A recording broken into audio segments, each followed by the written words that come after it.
So the one on the left is really dark, but it's Aristotle. And then the one on the right is Isaac Newton. All right? And the reason why I picked those two is because, Aristotle was a philosopher. And Isaac Newton would consider himself a philosopher as well. Okay?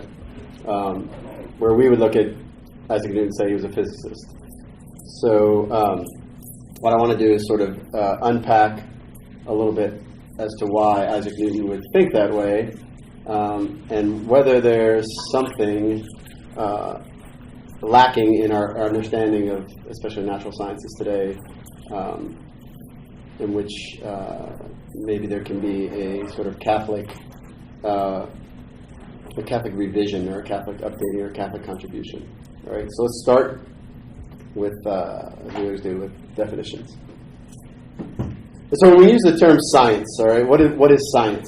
So here is the sort of standard scholastic definition. Science is an organized body of knowledge based on first principles and whose primary purpose is to seek the knowledge of causes. Everybody sort of like that definition? Thorough enough?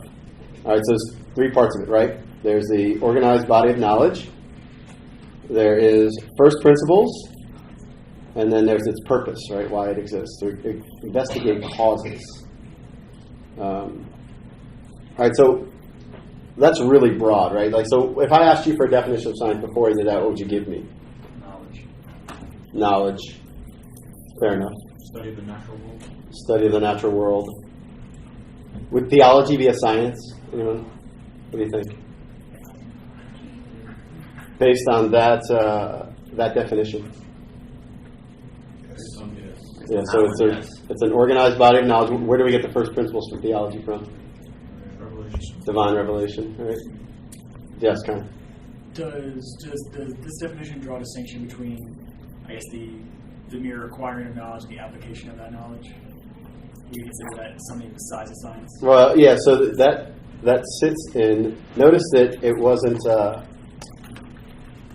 the word knowledge needs to probably be defined, right? Like, because we have sort of stunted what we would consider to be knowledge, and we'll talk about that in just a minute. But let's just talk about so if this is true, if this definition fits, all right. So let's how do we distinguish between the science of the natural sciences and theology? How do we distinguish between them? Yes. Their object. Okay, their object. Which object? So now we're going to start being a little more philosophical in our definitions, right? When we talk about objects, what are the two things we talk about? So if we have something, we want to define it. There's two objects. What are they? Does anyone know? Formal and material. Formal and material object. All right. So we talked about that kind of last week. The formal object is Connor's on a roll, so we're just going to keep looking at Connor. The formal object is. I interrupted Tyler. Did you? No. All right. So we'll start with it. The material object is the subject matter, what it's made of, what it is, right? And the object is the formal object is the sort of the angle we look at it from. Okay. So what would be the formal object of theology? Let's go with theology again. God. All right. And what's the material object? Revelation. Okay, so you flipped it, right? So the material object is the thing we're studying, right? And the formal is the way we go at it. So the material object is God, and the formal object is divine revelation. Okay, so that's where the definition for theology of faith-seeking understanding comes from. All right, and so let's go back to let's sort of back down. Why does there have to be a pecking order in the sciences? Anyone know? Like, so in other words, is theology a higher science than, say, metaphysics? Anyone know what metaphysics is? If I don't use that term? Okay, that's fine. Metaphysics. So metaphysics studies being as being itself. So things that exist as they exist. Okay? And its material object, too, is the first cause, right? So reason takes us to a first cause. We call that first cause God. So metaphysics and theology have both the same formal object, But how do they differ? Same material object. How do they differ? Different formal object. They're different formal object, right? And so metaphysics as its formal object has human reason, and theology has divine revelation. Okay, why is theology then higher? Does that have to do with the proximity to the first cause? No. So no, not directly. It's because the first principles are absolutely assured, right? So God, who can neither deceive nor be deceived. So what is revealed is absolutely sure.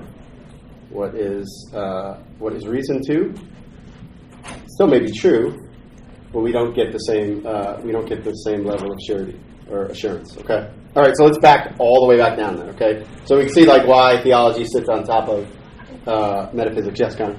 So that God can deceive or be deceived, is that just based upon the idea that God is truth and therefore the truth, the whole truth, and nothing but the truth? Or what is? Well, I mean, God can't lie is what it's based upon, right? So he can't. So anything he says is absolutely true. Yes. Can you explain what you mean by higher? Yeah. So higher would be in its relation to being. So and this will make sense in a second. So if we look at natural science versus what we studied last week, natural philosophy, which one do you think is higher? Natural philosophy. Why?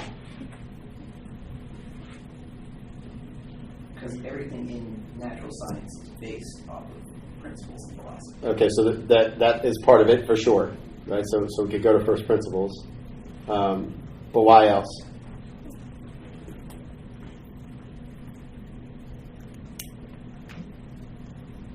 Okay, so let's talk a little bit about what is natural philosophy's material object. Nature. Okay, so what did we say last week specific about nature, though? You guys remember? The order? Not quite. So we look at nature and we see things changing all the time, right? And so we're trying to look within change what makes something what it is. All right, so what are the sort of underlying principles of stability? All right, so both natural philosophy and empirical science, or natural science, they have the same material object, right? They're both interested in looking at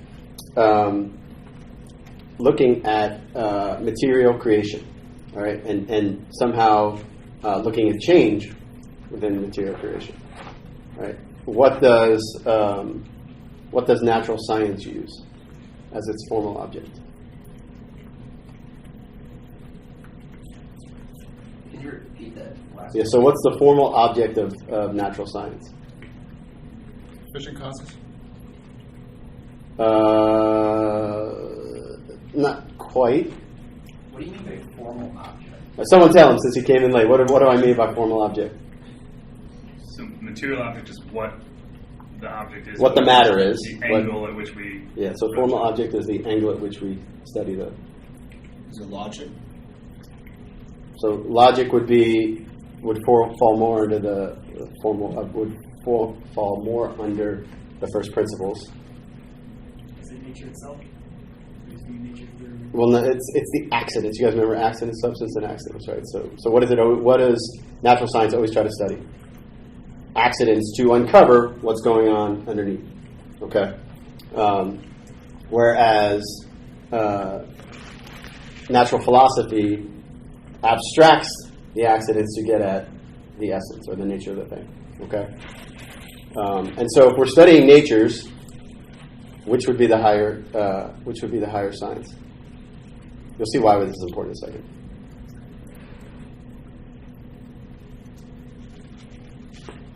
Natural philosophy or empirical science, which would be the highest? Philosophy. Why? Because you're looking at what's in common of the natures instead of particular. Yeah. So you guys remember the form versus matter distinction we talked about last week?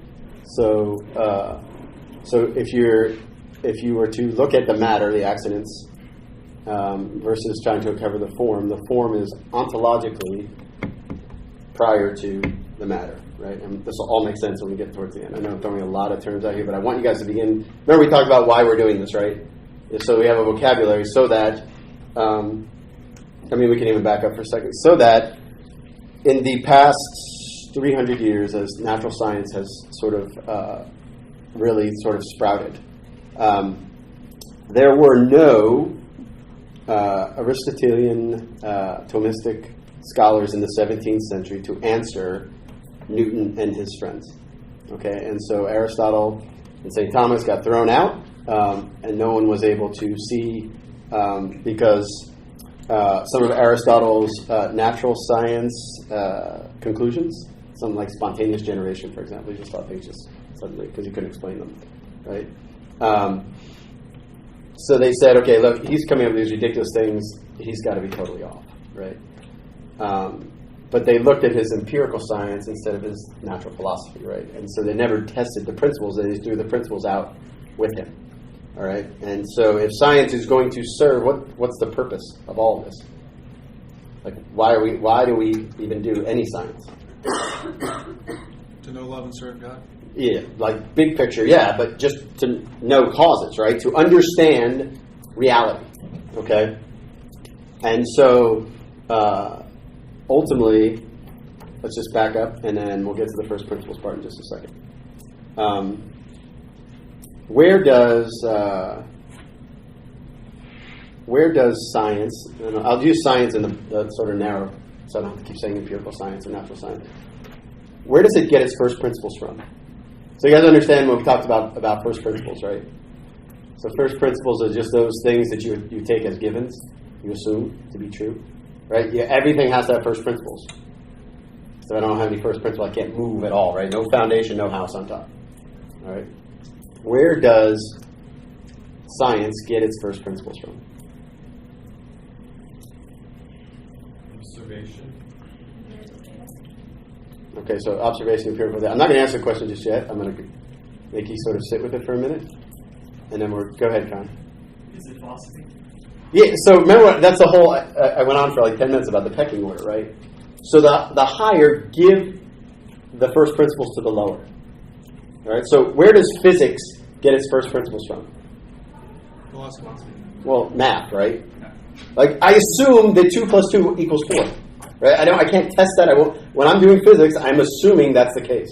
I'm like when someone gets into a situation and they're doing physics and they're just not able to quite put an equation to what the phenomenon they're seeing. Do they then go, you know what, math just doesn't work?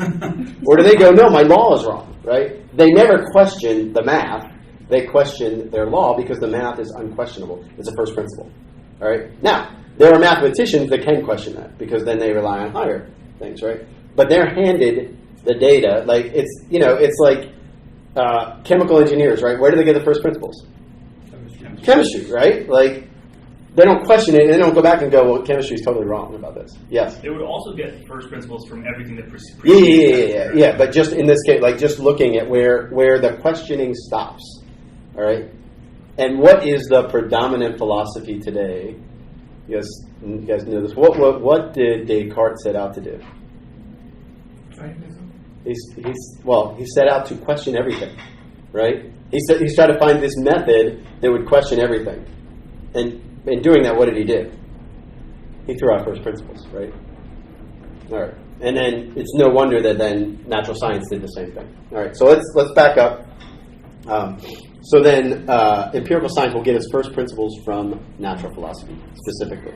But then each thing above, right? And we'll see why, as we get to the end, when I have a couple of examples, we'll see why it borrows from metaphysics, it borrows from natural theology, and it borrows from theology itself, all right? And that's the correct way to get an understanding of things. Yes? What would you call I think, therefore I am? What would I call it? Stupid. So, how would that differ from first principles? Well, you guys want to unpack it for a second? Like, is this, I don't want to get us off on a tangent, but so that is what he thinks is his first principle, right? What is he really saying by that, though? I cause my existence because of my thinking. Well, what causes his existence? Not I cause it per se, but the fact that he thinks is what causes his. So he's saying the cause of his existence is thought, or the reason for his existence is thought, right? Doesn't he say more that he knows he exists because he can think? Well, so what is he saying about himself? He's saying that man is solely what? In the head. A thinking being, right? All right. So that's what man does, right? And so what follows from that?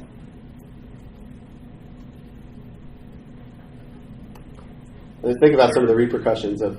They're not first principles in the world since it's outside of. So. Okay. But what? Yeah. So what's the conclusion? Yes. It's idealistic thinking, so therefore he thinks. So you should use so it's idealism, right? And we're going to talk about that in a minute because that's what dominates modern science, right? And we'll see. I'll even give you a little test in a minute, and I'm going to reveal all of you as idealists. All right. Wow. Yep, every one of you. Dang it. I'm going to even make you vote and take a stand. Oh, no. All right. So let's talk a little bit about knowledge, right? So we're going back. We got off on a tangent. Now, surprisingly, I got off on a tangent. So we said it's an organized body of knowledge. So knowledge. All right. And we're going to talk way more about knowledge when we get to epistemology. But I want to ask, so when we say knowledge, someone just sort of thinks, to know something, right? But what does it really mean to know something?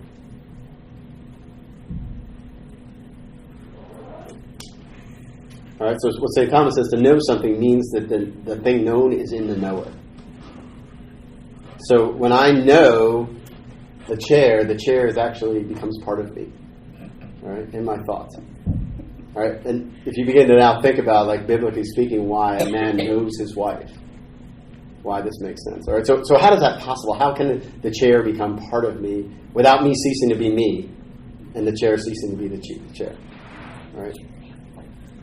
So when we see something, okay, this is like a crash course in like how we come to know things. So I look at an individual material object, all right, and I can study it, but I look at it and I judge it, right? How do I judge it? Well, not negatively, but like, how does it actually work? Right? So I look at the thing and I abstract the accidents from it in order to get down to what it is, to its nature. What it really, like, that's, to understand something is to know what it is, right?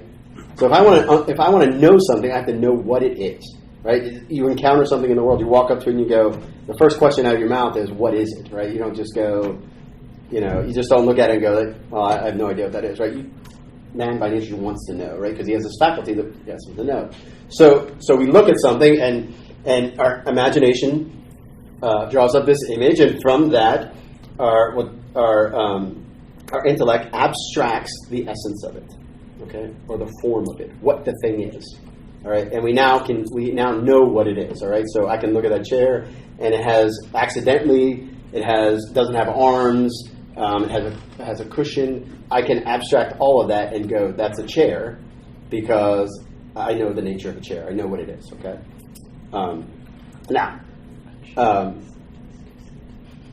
So that's how we know things, right?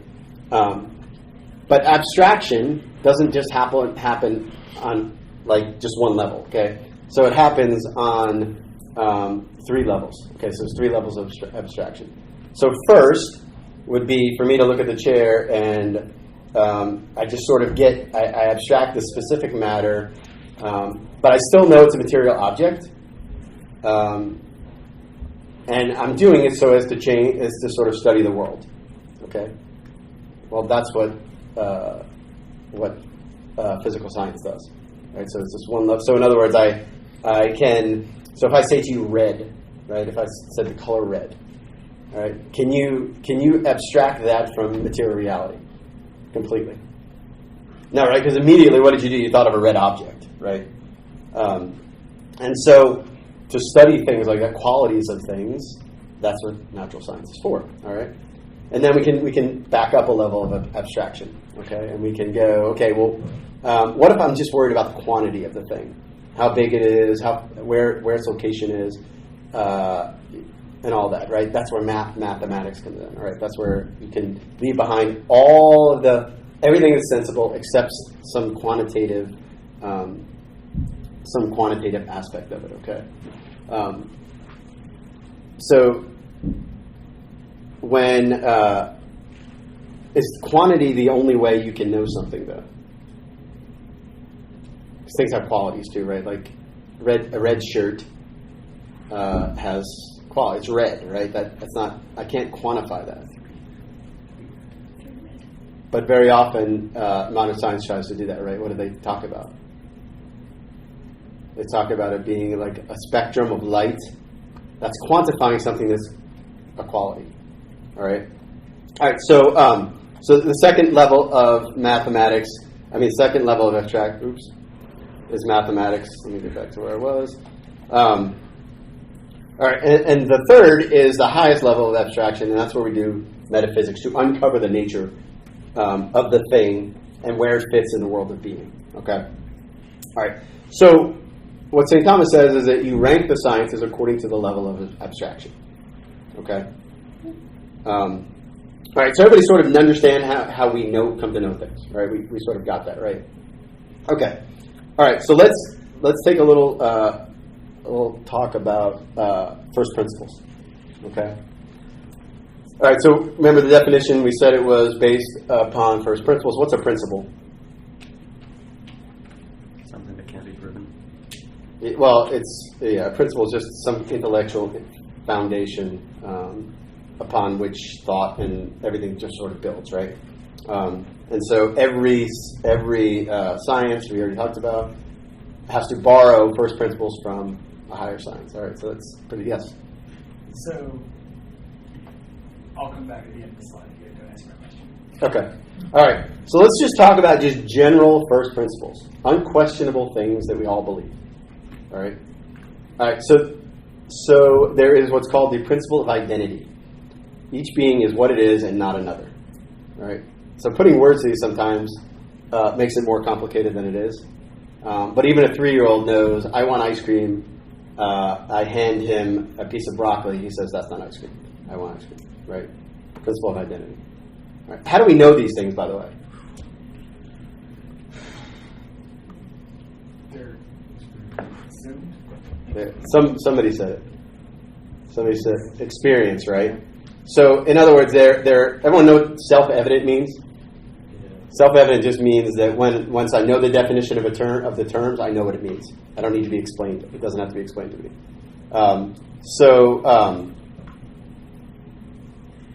So this is important because this principle of identity, we'll see in a minute why it's important. It just means that a thing exists as something and not something else, right? And it's not just this homogeneous blob of things put together, okay? It actually has existence and it has a form, okay?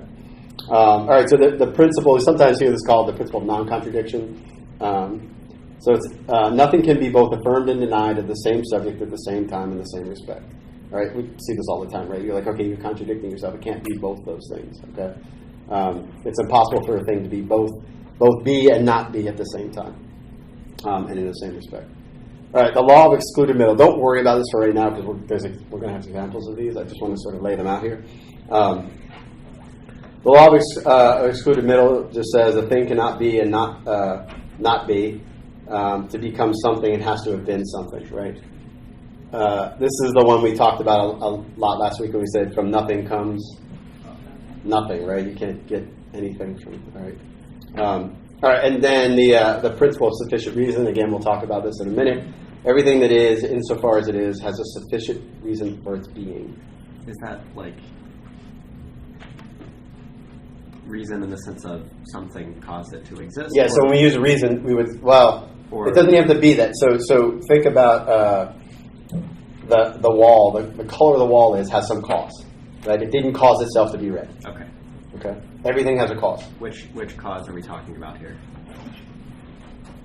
It could, well, most of the time when you use this, it's when we're talking about efficient causes. You guys remember the 4 causes?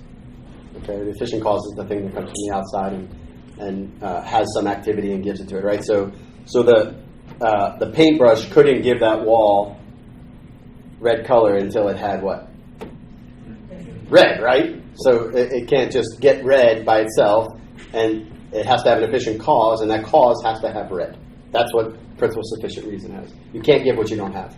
All right, think of that way. All right, and you can sort of see where we might use that in an example.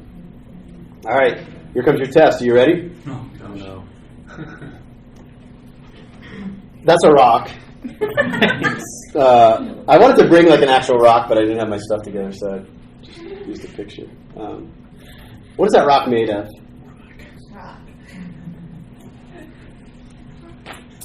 Well, substantially minerals, I guess. All right, so I got minerals. How many people say minerals?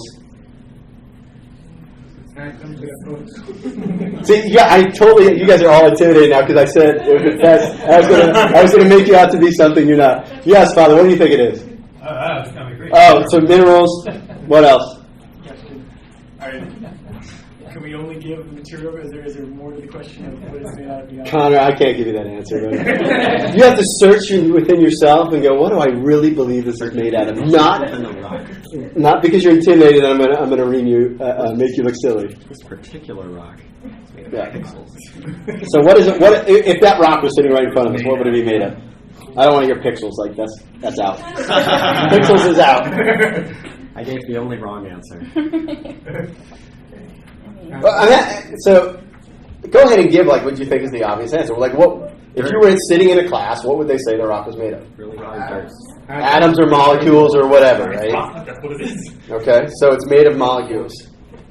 But you guys, as blossoming philosophers, how would you answer that? What would you say it's actually made of? Form and matter. Yeah. Oh gosh. So it's made out of form and matter. Why am I being so like coy about? Why does it matter? Why does matter matter? Like what? Why do we have to say it's made of form of matter? Right. So it's matter in the form of a rock. Right. It has rock form, whatever that is, like some immaterial thing that the matter that draws the matter to itself. I mean, the matter can't fully describe it on its own. Certainly, like if I just told you it was a bunch of molecules, how is it different from another rock? How is it different from my car? How is it like? Yes, go ahead, Tyler. So aren't these just categories of like things that are different anyway? That have somewhat different form anyway? So how are you using the word form? So your answer might be yes if you're using it correctly. Like, I'm not sure. Go ahead, Connor. I'll let you think about it. But what you said was true, but I don't think you knew it was true. Like they do have different form. Things have different form. Like they're different stuff, different things. Well, I guess different. So thing is another good word to use, right? We talked about. So we would say that rock sitting next to another rock, they're different substances, right? And a substance is just a thing, some individual existing type of thing. Yes. Go ahead, Connor. So, okay, so going back to that example, let's say you had two pictures of rocks, you put them up there, and they're distinct by their matter. Okay, so that obviously the matter that is in that rock is not in the other rock. But their form is just the nature of a rock. And all rocks have the same nature, correct? Like all rocks are rocks. Yep. So the individuality is coming from the fact that it's the matter. Yeah, so Connor just said that matter is the individuating principle. So what it makes an individual thing a thing, right? All of you have human nature. Why aren't you all just mind melding right now? Like, why aren't we just a blob of human nature? Because we have different matter, right? That's it, right? So angels, for example, have no matter. What does that mean? They have different natures. They have different natures, right? That's why St. Thomas says angel is not a nature. There's just a hierarchy of angels, all with different natures. If they had the same nature, what would they be? They'd be identical, nothing to separate them, right? So matter is what separates two things. Yes. What happens when we die and we don't have matter? Okay, that's a weird. We can talk about that actually at the end, but I don't even want to go there. Like that will get us so far off the trail because that would be beyond a human reason answer, right? That we can give. Yes. I'm super lost. We're using matter and form and like what's on sense of what's on this slide versus the physical, more scientific. Could you define matter and form? Yeah. So let's just use an example actually, and it'll help with the matter. All right. So water. All right. What is the matter of water? So hydrogen and oxygen. So if I grab water somehow and I could look at what it was made of, I would see hydrogen and oxygen?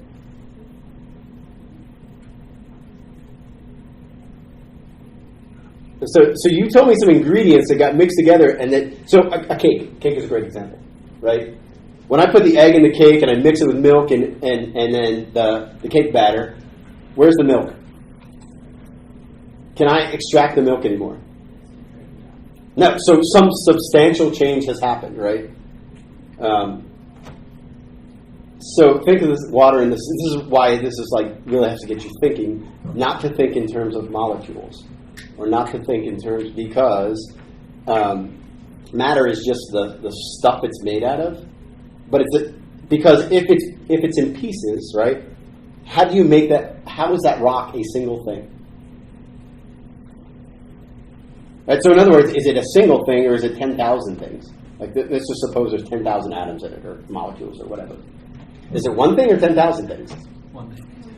Okay, so what makes it one thing? The form, right? Like the cake becomes one thing because I'm making a cake. It's in the form of a cake. All right. So this is like really important for us to understand. All right, that and it may not sink in the very first time. All right. But as you begin to think about the way things are, because what is the conclusion that I get? Let's just go from water. Like if I look at water and I go, it's just two hydrogen atoms bonded with an oxygen atom, right? What did I just do? I reduced it to its parts, right? And there's this reductionism in the world that just says that's just nothing but, right? And that nothing but is one of the causes, but we said to know something, you have to know all four causes, right? So it told you something about what the material cause is, all right? But it didn't tell you what the formal cause is, what it is, right? So in other words, when I analyze something, I pull it apart, right? What's the next step after I pull it apart? Synthesize it and put it back together. Where does it fit together? What is the whole thing I'm looking at, and where does it fit in the world? Does modern science do that? I feel like there's this like drive, like with I don't know what the particle physics is still like, or like string theory that like, if we just keep paring it down, eventually we'll find some kind of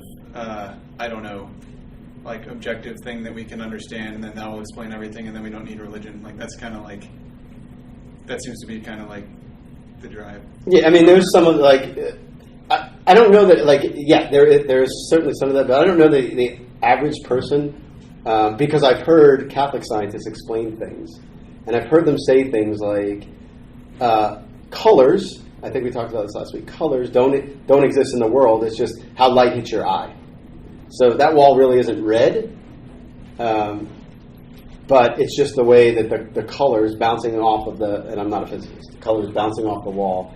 All right, so where's the thing then? Where's the redness? It's moved in here, right? But then what this does is creates this sort of disconsonance where experience doesn't match our theories.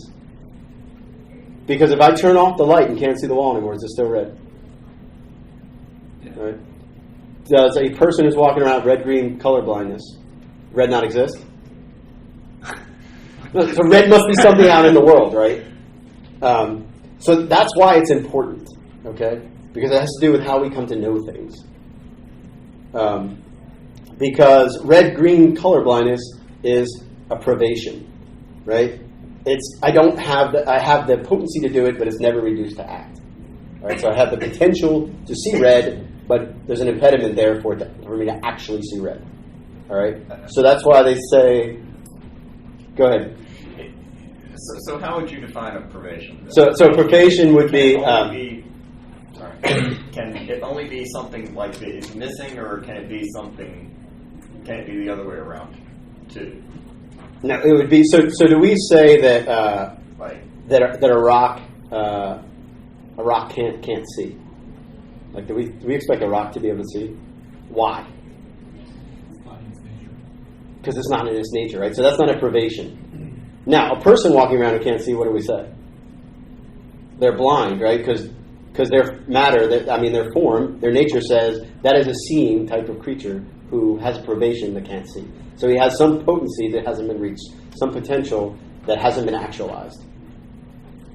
Yes? So how would you talk about, like there's the shrimp in the ocean that can see 17 different colors or whatever it is. Would your point basically be that the color is still there even though we can't see it? Or that the thing is there even though we can't? Yeah, I mean, our senses aren't, we can't see there can be a color spectrum and us not be able to see. I mean, you could, red-green colorblind is a great example, right? Like, they can see some of the colors. But it's not a privation for humans not to be able to see. Humans have certain eyesight. Yeah. Whatever 20/20 vision equates to in a shrimp, I have no idea. But they don't have the same vision, right? That's the idea. Yes, Connor? Could you say that, so let's go back to the wall example. Light, goes from there, hits the wall, hits my eye. Could you say that the redness was in the light and that the wall causes substantial change to the light, but, it can't give what it doesn't have, so it has to be red in order to give redness to the light? Wow. Well, Connor, I love your self-answering questions, by the way. Those are great. More of those, please. Physically, the color is there, but it's not, alone until it's not, distinct. What do you mean by that? So unpack that for a second. Like, the red color is already there, but the other stuff is absorbed and that's reflected. I mean, the red color is coming from the light source, but it's reflected. Yeah, but aren't you just doing the same thing when you say that I did with the rock made out of the molecules? Aren't you so dissecting the nature of red into some other sort of pieces that it's no longer red? So in other words, you've taken away the form that is red and made it into just pieces of light. You see what I'm saying? So in other words, then you keep carrying that forward and red no longer exists. So that's how maybe red works in light, but it's not the explanation of red itself. That's only part of the explanation. And it's part of the explanation of how we see what is red. All right. Again, this is so I understand that this is, and we'll tie it together later and we'll see why, being able to do this, especially the stage you guys are at, to go out into the world and go, oh, I actually really understand first principles, and so you're better scientists. You're better, because you're not spinning your wheels trying to work on things that aren't true. Okay? Yes, Kevin? So, I guess it seems kind of so the form determines what the thing can do, but it seems kind of the way we would come to know the form is sort of through the matter, through the accident. Oh, absolutely. That's why science is necessary, right? I look at the rock and I'm okay, it has a certain shape, it looks like that, and then I can say, okay, I'm pretty sure that's a rock, and I've seen these before, and I've seen what they can do, and so I can reasonably conclude that this is indeed a rock. Yes. Yeah.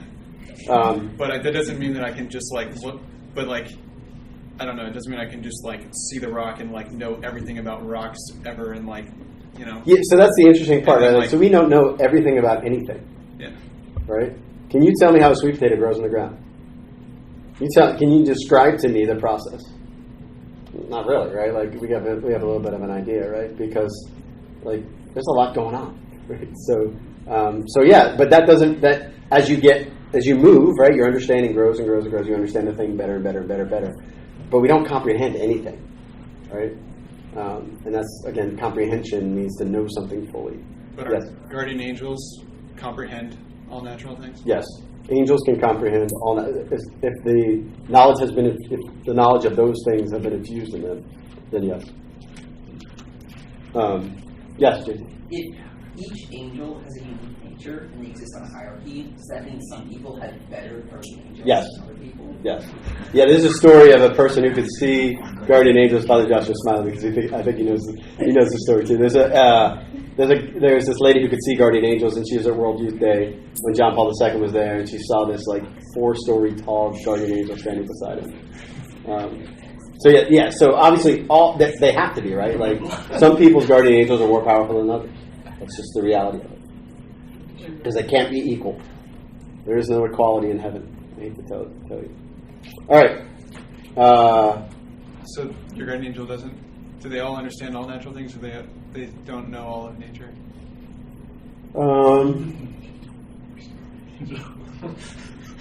Yeah, I don't know. I don't know if they know. I don't know that I could say that they comprehend all natural things. I think you could probably say that because it's beneath them, but I don't know. But at the judgment, we'll comprehend all natural things. Yeah, well, we have the capacity to. Whether we actually will or not is another question. Like, it can't be proven. Yeah. So we have. That's why we have the desire to know all things, right? Is because we have the capacity to do it. Now, how that actually works out, I don't know. All right. All right. So we already sort of talked a lot about where I was going. Yes, Con. This might be an entirely different topic that you want to talk about. But how does that factor in with intellect? Because like you say, intellect is a spiritual faculty and it affects our ability to know. So how does that play? Like, is it someone who has a greater intellect can just know more? Can they know quicker? Yes and yes. So the way we know things, though, is through synthesis, right? So God knows only one thing, right? Himself. And because he knows himself, he knows everything in that. So he has one principle, right? Himself. And he knows all things. And so when you really understand something, it's broken down to a single principle, right? And then everything else, you just connect it to that principle. So that's why you talk about like knowledge is simple. That's what they mean. Like the greater you know something, the less you know. Like the less you have to do to sort of synthesize it. Okay. All right. Let me think about where I was going here. All right. So I don't know if I mentioned this already. So at the beginning, we may or may not have talked about, because I don't remember, that there was no such thing as sort of empirical science 600 years ago. For a simple reason that it was just part of natural philosophy, right? It's just a way that that you came to know, study causes, right? Study causes in the natural world.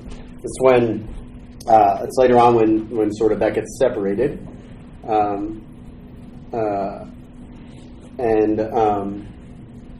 That you start seeing like empirical science is really as a separate field. Okay, like Aristotle and St. Thomas, all of them. They knew a whole lot of science, right? Now, did they get it all right? No, of course not. They just went off of what they had for the day. But the point is that natural science always leads to less of a degree of certainty than philosophy. Okay, and that kind of is almost countercultural to say that. Why can I say that? Why is what I just said true? Going back to the beginning of today, you said the first principles of the empirical stuff is based off of what we have concluded in philosophical matters. So it's like the philosophical matters are like the rock foundation, where the empirical that is built, the house built on top of that. So we can pretend like our house is some foundational, but if our rock is actually sand, then it's not. Yeah, so the rejection of first principles has something to do with it. But by its nature, it's less certain because it's based upon experiment, right? Like, it's an inductive way. So you guys remember different induction and deduction? Right? Induction takes a specific thing and tries to make some universal principle out of it. Science takes a couple of different specific things, samples them, however it does it, and then tries to formulate a law on that, right? That in and of itself is always less certain than deduction, okay? Everyone sort of grasp that? Why? Like, science doesn't give you certain things. They're only probabilistic, all right? And thus we see scientific laws changing all the time. They're fine-tuned, whatever. Like, we're going to use an example in a little bit. Yes, Connor. So I'm taking a class basically, we're going through the French Enlightenment right now, and one of the philosophers in our meeting basically is talking about this exact thing, where he raised the objection in which he said, if you look at something like geometry, arithmetic, there's no question. Like there's someone who believes in geometry or understands geometry would not call themselves Euclidean or something like that. Whereas like, with philosophy, you look at all this stuff where you have sex in religion, you have sex in whether you're an atomist or I don't know. So what would you have as a good argument for how to say that just because there's disagreement among people? I mean, I think it's a bad argument because people that came before him disagreed with him, which disproves his own point. Yeah, I mean, I think that's your argument, right? So just because someone disagrees doesn't mean there's not truth, right? Because there's plenty of things that we could all disagree about. We could sit here and disagree this very simply, like that there's someone sitting in the chair outside, right? We could just sit here and we could argue about it, we could disagree about it, but that doesn't mean that there's either not someone sitting in the chair or there is, right? So then that's a common thing, like the nobody can know argument, right? Like, well, maybe you can. Yeah, I mean, maybe we haven't found a way to go look at it. Maybe we haven't done the necessary intellectual legwork to do it. Whatever. But yeah, I think that's the argument. The argument simply is disagreement doesn't mean there isn't a truth. In fact, why do I disagree about anything? Because you think someone is wrong. Yeah, because you think there's a truth, right? Like, if we sat here for 20 minutes and disagreed on whether vanilla ice cream was better than chocolate ice cream, how many of you guys would get up and leave? Yeah, most of you, right? Like, I hope. I didn't get up and leave for the other thing. Yeah, so, like, why? Well, because there's no way we can determine the truth of that. So I think JT is saying, I want to at least try. So I know where your heart is, though. Briars? Is it Briars? I don't want to get into it. Okay. I think sidetrack. Yeah, I think objectively Briars. I think we can say Briars. I think like I've been hit with this too. It's like I'll be like, "This is the truth," and they'll be like, "Well, just because you say that doesn't mean it's the truth," Yeah, anyone who has kids will agree with that, right? That whole thing, and it's like, yeah, I mean, right? If I say something doesn't happen, I'm not God, but that doesn't mean that I can still declare with certainty, that this is true. Yeah. Well, this is why something like relativism is absurd, right? Because people still argue. Like, if truth is really subjective, why bother arguing? It's like you're wasting your time. So, I mean, there's truth, and then there's demonstration of truth. Two totally different things. I can know something is true. But I maybe can't prove it, right? This part of that is, like, as Catholics, understanding that the gift of faith gives you knowledge, right? But theology gives you understanding. Right? So you begin to understand the truths that are revealed that you know are true, but you can't necessarily defend them. You don't necessarily understand them completely. You can't explain them, but you know something is true, right? Yes. So you said mathematics are certain science. Nobody would 2 + 2 = 4 is certain, right? So in that sense, why isn't science certain? Because it's taking that abstracted just some quantity from a nature, right? So it looks at a thing and it just looks at quantity, and I'm really tempted to kind of ding you and say that 2 + 2 isn't always 4, only because here's why, right? Because have you ever programmed and you're like, if x equals 1, then do this, right? And some floating point issue comes up where it's not really ever, like, it's not 1, right? And you start looking at you're trying to look at it in like bit form. You're trying to figure out why isn't this working? It should work, right? And it's because 1 isn't equal to 1, right? So my point is not that 2 + 2 in principle isn't 4, but that when we start to try to measure, there's always some degree of uncertainty, right? So I can always measure more accurately, right? If nothing else, right, I can always, like, this is measured in inches. Well, what if you measure it in half inches, or or in centimeters? Like, can you get a more precise? So it allows for more and more precision, right? But that's only the problem of the experiment, right? My question is more of even if the world had it existed, would 2 + 2 still be equal to 4? Yeah. So 2 + 2 is 4 by its very nature. Because if human beings hadn't existed, also 2 plus 2 could be 4. Right? So it's not something of our understanding. Yeah, so it's the method of science, not the subject matter. So there is a truth to all those things, right? There is a truth to the rate at which the universe is expanding, or maybe it's not expanding. Like there is a truth to those things, but we're always limping for an absolutely precise measurement because it's not possible. Yes. Isn't that why with science you deal with theories? There's no absolute truth with anything except the scientific method itself. And so as you find different theories, you've got changes in different thought processes. That's why we don't have like spontaneous generation before. Because before we had lots of evidence backing it up until you have one experiment go, ding, that doesn't work. Yeah. Move on to the next. Yeah. So yes, the answer to your question is yes. But so if you ask 1,000 scientists what the scientific method is, right? I don't think you'll get 1,000 different answers. You get a lot of different answers, right? And that's because the scientific method works as a method. That's why it's called a method. But it's often treated as if it's the only path to knowledge. And the problem with doing that is it's self-refuting because you can't use the scientific method to prove the scientific method, right? That's when it becomes problematic. When it becomes when it becomes a philosophical thing rather than a methodological thing for science. Yes, Connor. Is the fact that 2 is just a quantity abstract from that, is that why people were debated like whether 0 was an actual thing? Probably. I mean, people debate it. I don't know. I don't like. Like history of mathematics is not my. Like I'm a statistician, but man, like I can't geek out on that. Like it's too much. It depends on the frame of reference, but since I measured in math, 0 is a first principle in at least some number systems. Okay, I knew you would know, dude. Yeah. Totally. Some, I think. Okay. All right. So science by nature is always going to have some incertitude, and it's built in. Okay, it's built in as a method because it's trying to study formulas instead of forms, right? That's pretty catchy. All right, so I guess you guys didn't think so. I thought it was pretty good, just coming off the cuff. All right. So I think we've already talked a little bit about this. So the idea where where color is not in the thing, but in the eye, came from Isaac Newton. I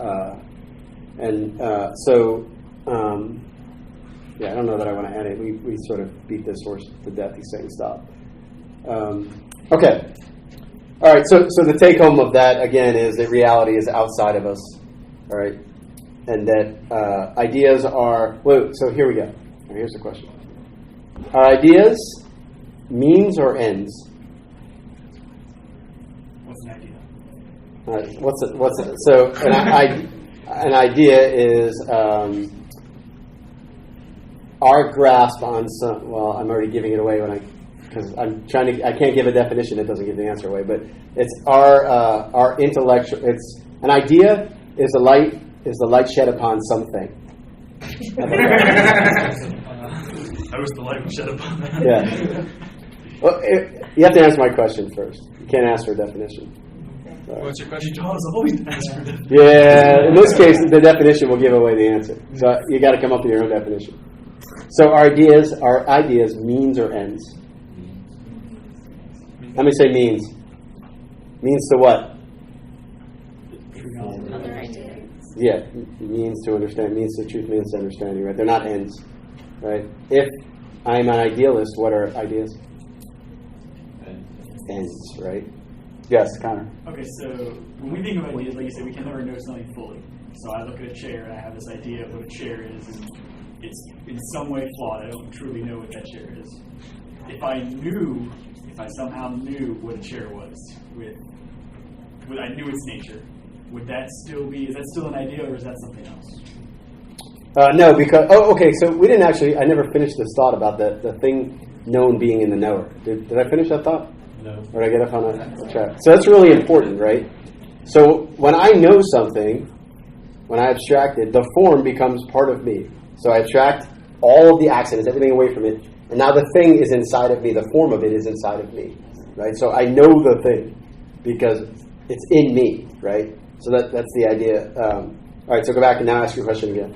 because I want to make sure that I had that. Also, I didn't ask a question after that. So, Okay. But it's not like, do I, so you're saying I look at something, I abstract, and then I have this form of a chair. But do I know the form of a chair? Well, the chair is now part of you, right?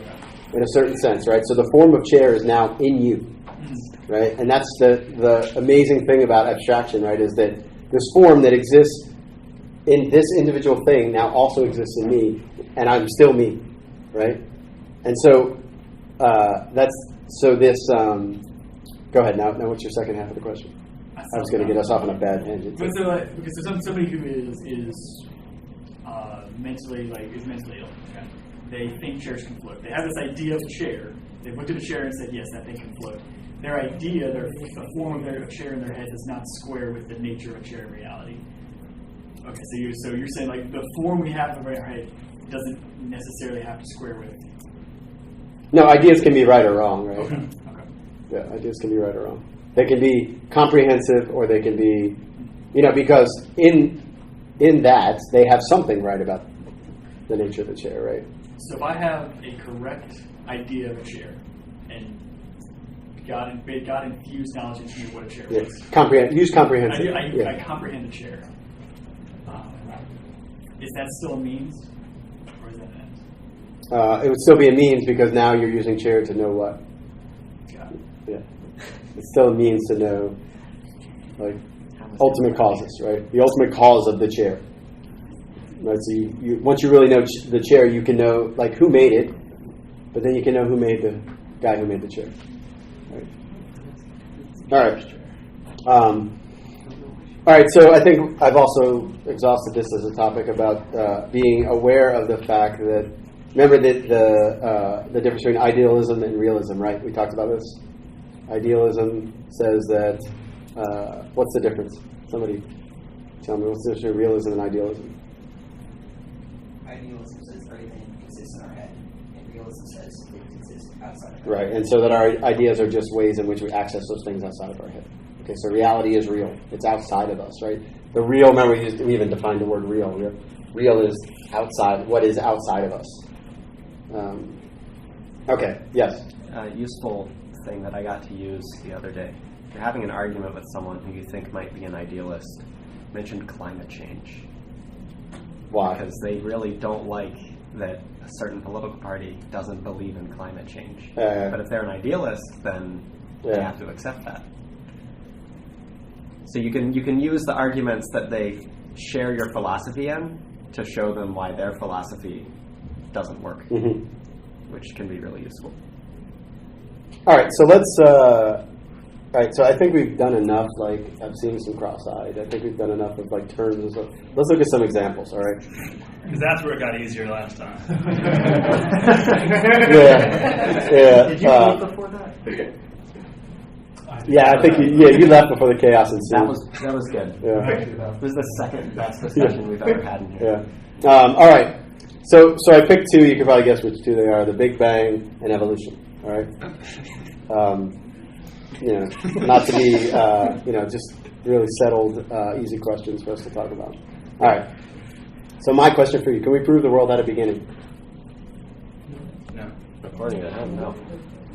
So St. Thomas, that's St. Thomas. He's writing in 1205 or something like that. Probably that part of the city. He says no. Has that changed? Can we prove that the world has a beginning? No.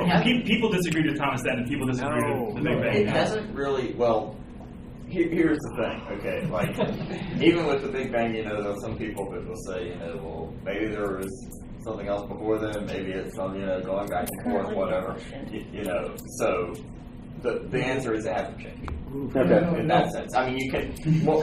What can be? I mean, if you may not everyone accepts the Big Bang starters, but even with that, that's. I mean, that's just that's a point, not like what you would consider an ultimate beginning automatically. Okay. You can prove it has a first cause, but not a beginning. They're not the same thing. Yeah. Everyone's shaking their head at that one. All right. What do you say? What if, so I'm just going to throw this question out there. there, we won't answer it yet, we'll answer it at the end when we have, what if, though, it doesn't have a beginning, can I still prove it as a first cause? Yes. Because you still have to answer the question of why is there existence at all? Okay. Yes, Todd? If it didn't have a beginning, wouldn't its first cause be itself? So therefore, I don't know, what do you guys think? I will answer that question, but I want to dive just a little bit into it. So I think it's nuanced, where we tend to confuse causal chains with time. So there's no reason that God couldn't have created a universe where time doesn't have like a definitive starting point, right? Because you like the argument from first cause that St. Thomas has doesn't depend on time. It depends on like what holds a thing in existence. What is the cause of its existence? Okay, so we're going to unpack that in a second too. Connor, were you going to ask something? Well, I was going to say, science, our knowledge of science is getting to the point where I think you have access to things that he doesn't have, such as like the law of, the second law of thermodynamics. Entropy? Entropy. Yeah, so if the entropy universe is always increasing and the universe has always existed, why is the universe still around? Okay. All right, so let's try to unpack this a little bit. How many of you guys are like science type nature? Okay, so you can't, if I butcher science, I'm going to expect you to say something to me, all right? Because we are teetering really close to my, outside of my group here. All right, so the answer to the question is, first of all, St. Thomas said, this is what he said, and then we'll see if we can back it up too. He said that it's a matter of faith that the universe has a beginning. Right? That's it. That's in his day, and we'll see if it's still true today. It was a revealed truth, and not something reason could prove. All right. In Aquinas' day, it was even like more radical than that. Like everyone thought that the universe existed forever. Like all the great. Non-Christian. Yes. I mean, like with the, you got to remember, he's in the midst of Christendom too, right? So the Christian worldview is pretty much entrenched. Go ahead. Yes. So that would have been, but compared to some like, much more distant philosophy, in time or just geographically distant philosophies. So, yeah, that would be because there are like groups of thought or have been that say that everything has always existed. All right, so let's see what we can do. All right, so notice I asked it to be proven by reason, but I'm still going to use science. Okay, I'm still going to use science. But what's the caveat with even if we use the Big Bang? What's the caveat? At best, it's just a probable argument. Okay. All right, so let's talk a little bit about just as much history as I can give of this without exposing the fact that I'm an idiot. Wow. All right, so Newton comes along, and this is where sort of the Christian understanding of the universe is sort of entrenched. And he comes along and he looks at space and time and he says they're absolutes, right? And that matter, if the universe is expanding, matter keeps getting created, and so therefore posits that the universe does not have a beginning or an end. All right. And then Einstein comes along and he finds that space and time actually bend and that the universe is in fact expanding. Am I doing good so far? Okay. And then there's this Catholic priest who says, wait, the universe is expanding. Ooh, maybe it contracts. Maybe if I go backwards, what happens, right? And that's what the Father George Lamarche does. He goes back and he says, okay, well, if it's expanding, I bet mathematically I could make it contract and go back to a single point. And that's what he does. And Einstein looks at it and thinks, wow, this is pretty cool. And of course the Catholic priest says, well, look, here's proof of revelation. So is that proof? I think I might have a reason why. I guess I was watching Nova and they were talking about like this kind of stuff, but I guess like one physicist had a theory of like how there had been many Big Bangs, so there's like, and I guess his theory, as far as he has it, probably could work, and so it like would expand and then contract and then expand and then contract, and so it's theoretically, I guess, still possible that it could have existed forever. Yeah, so when he goes back, and this could be exactly where I started to butcher it. And So when it he, might be accordion universe or whatever. yeah, so when he goes back, and he keeps going back, and he gets the universe down to this single point, right? And why can't he go back any further? Because the principles of mathematics break down at that point, right? So he can't say for sure that there was nothing before that. He can only say that we have no tools to measure that thing, whatever was before that. All right. So at best, the Big Bang is probabilistic, right? And seems to be pretty good, right? But someone will come along and find that it needs to be tuned in some way. Maybe they'll find that, oh wait, the universe is not, dark matter isn't what we thought it was, or whatever, right? Or we think we know what dark matter is, and look, this explains it. Okay, so science will always keep sort of coming up with. So you can't use the Big Bang to prove that the world was created. All right, the only thing you can use to prove it is Scripture. But let's just play a little game, all right? And because this will let us. What if the world is without beginning? All right, does this do anything to our belief in God? Right, because you see people will go, well, you can't have a Big Bang without a Big Banger, right? And then, or they'll come up with the idea of multiverse or the accordion universe, all these things. That's why you can't totally rely on it, right? Is it problematic for us to if for some reason we didn't have revelation, is it problematic for us to say, well, even if the universe is without beginning, there's still a God, all right? And that's what we're going to do. Okay. So first of all, notice I don't say the universe is eternal. Why do I not say that? Because eternity is not the experience of time. Yeah. So time and eternity are not. Eternity isn't just time without beginning or end, right? Eternity is only God is eternal, and eternity is now. Like it's just an eternal now. All things at once. Okay. The fullness of existence, all at once. All right, so we're in time, and we don't fully exist at any point in time, right? Like I'm still not what I'm going to be in 10 minutes from now, whatever. You're not. You all will be dumber in 10 minutes. You're not there yet. So there's always a potency that hasn't been reduced to act. So, and what are potency and act measures of? Change, right? Remember we talked about change was just the movement from potency to act, right? And how do we measure change?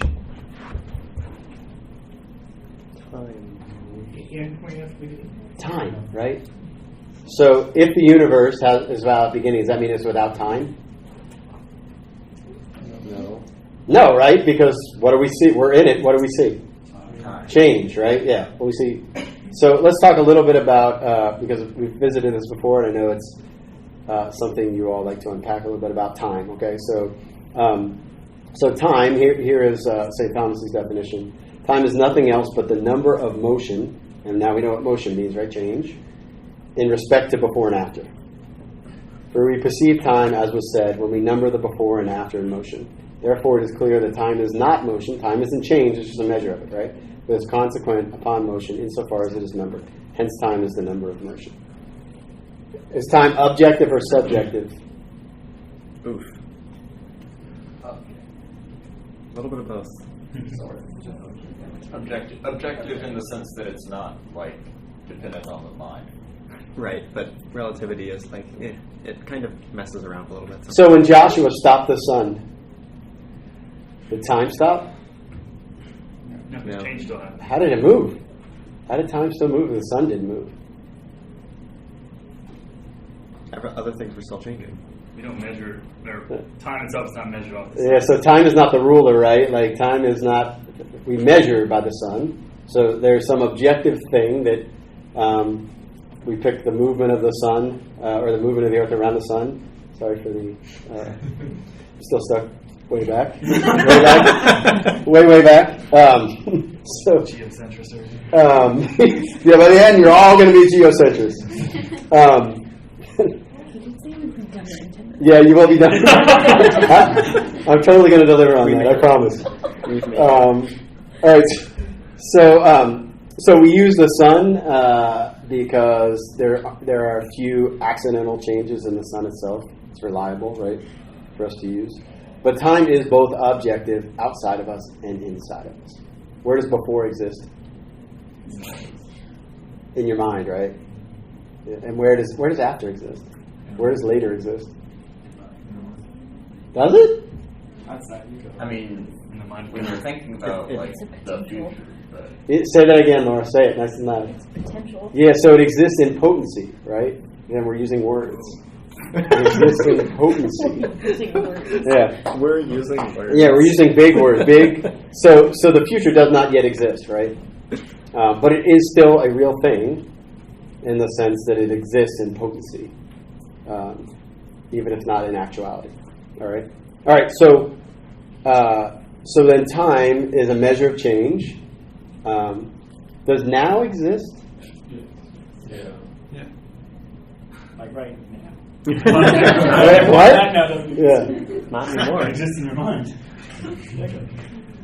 So you see a little bit of the problem, right, with time just in general, right, with the idea of now.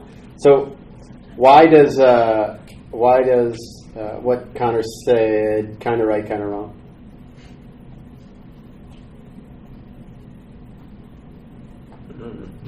So a point. How many of your math? Well, physics should be able to guess. Oh yeah, this So is great. so with a point, if I have a point, is it on a line? Yes. Yes. What space are you working in? Let's just say I'm just working in linear space. Okay. Yes. A point is part of the line? No. Okay. So a point is not. So explain how that could be, Junko. That it could be on a line but not part of the line. So, ouch. How do I put this in simple words? You can't measure a point, and this is just properties of numbers, basically. Okay, you could probably just stop right there because now you just answered what Connor said. We can just leave it at that. I don't want to get totally confused. Okay. You cannot measure a point, right? So you can't measure now. So it's St. Thomas calls it something. I think he calls it the flowing now, and so that's why we do things like put time together in certain intervals, like 10 minutes, seconds, whatever, right? So that we can somehow grasp the point, put it on a line, and get something of its neighbors, all right? So a point can only be the beginning or an end of a line. It can sit on a line, but never be part of the line. Okay? Yes, Connor? Does that mean philosophically we disagree with the idea that there's a minimum unit of time? No, not necessarily. Because it's just a time as a measurement. Yeah, there could be. I guess. I mean, in theory, there should be, right? Because it's some limit going to. So it's not. It has to be discrete somewhere. Yeah. So time is discrete, right? We treat it as continuous, but it's really discrete. It's just now, all right? And the reason why I'm going into this in depth is because with God, like that's how God sees all things at once, right? Because He sees the line, right? He just looks at the line because He's not a part of the line, okay? And that's eternity. Eternity is being able to do that, the fullness of being all at once. All right. All right. So let's go back to. Can you go back to the time? So. Go back in time? Still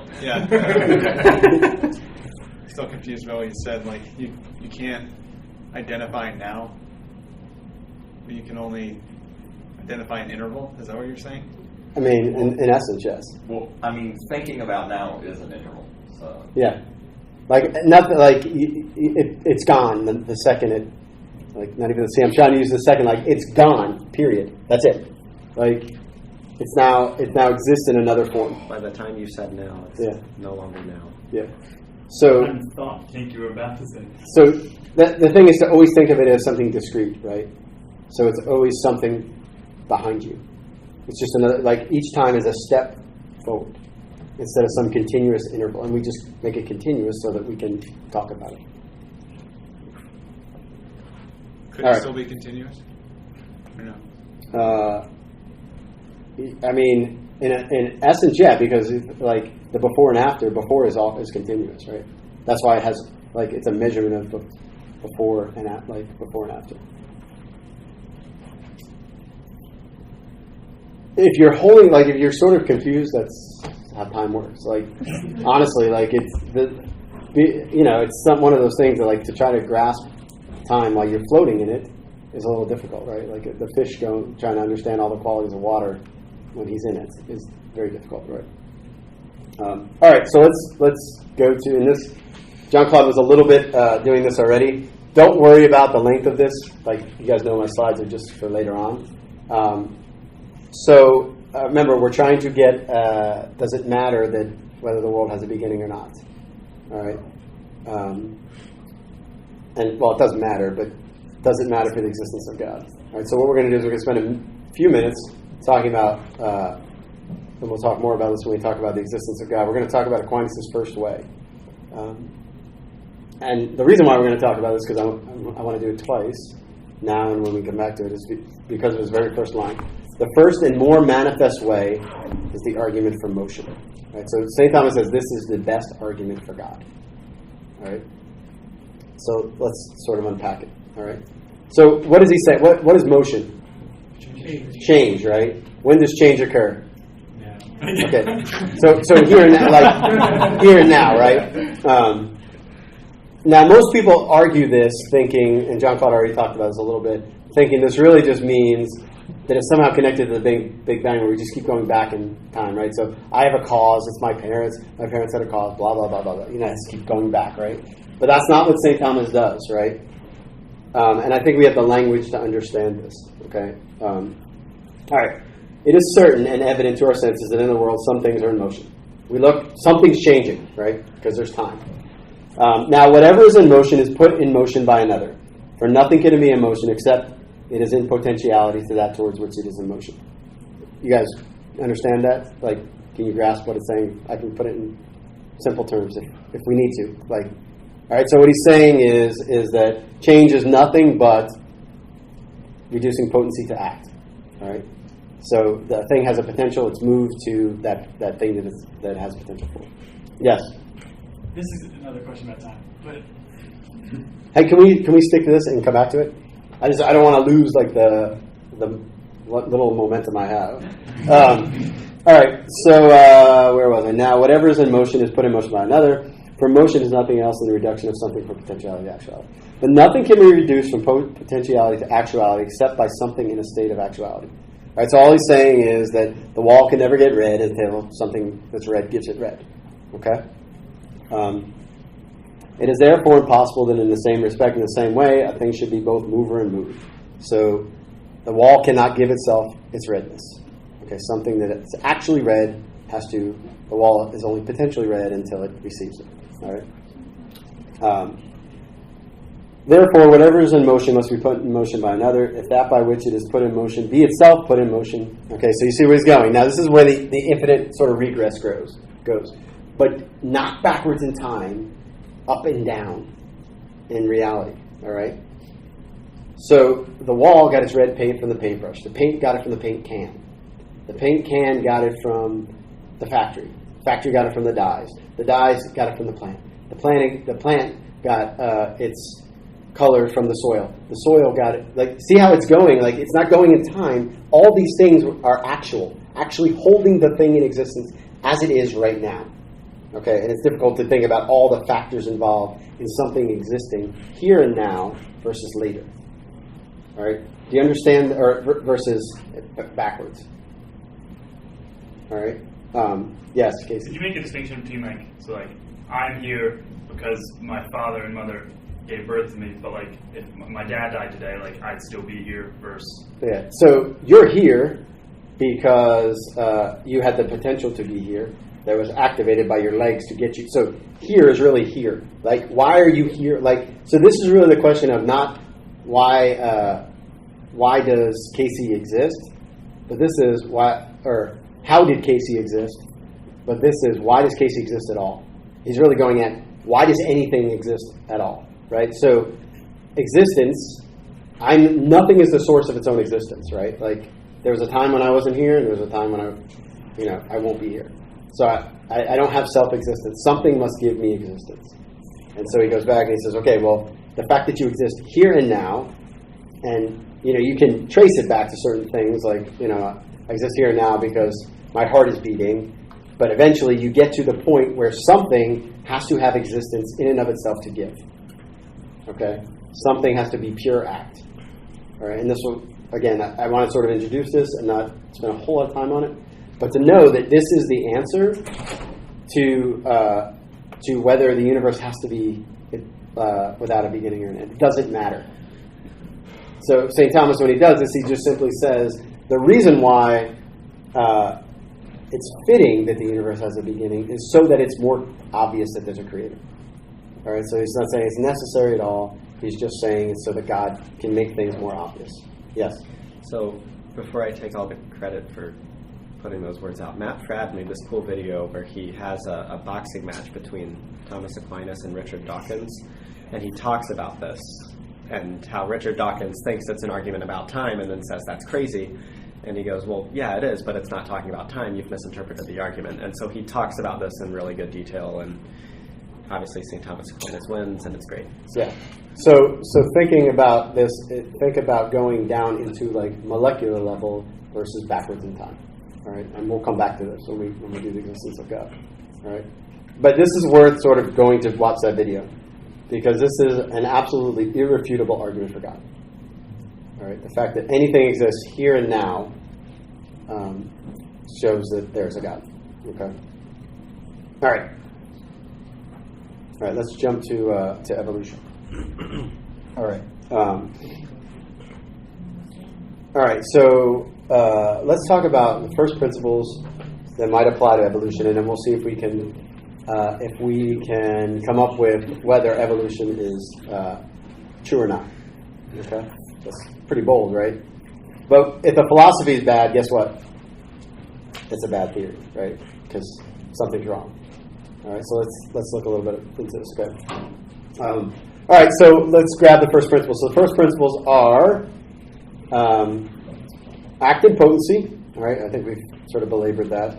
Remember change. So evolution is dealing with change, right? So it probably has something to do with act and potency. And it has something to do with substances changing from one thing to another, so it has something to do with matter and form. All right, so there has to be some sort of principles involved in that. Let me think about what else. All right, so here's my question, all right, based on everything we talked about. Can matter bring into existence a new form? So can matter create a new nature?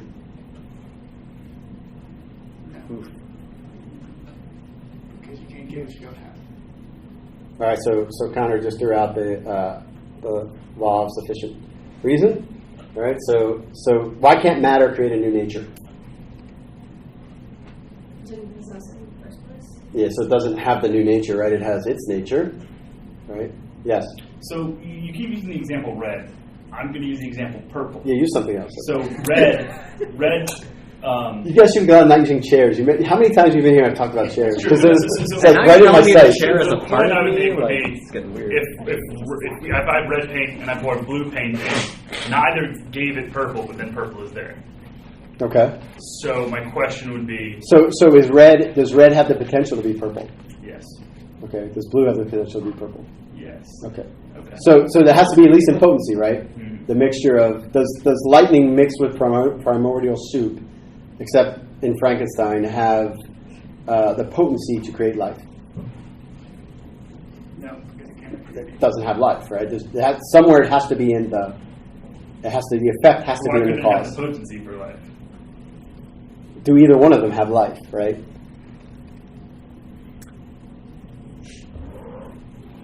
No, but red and blue don't have purple. They just have the... So we have to understand the form of what the thing is, right? Okay.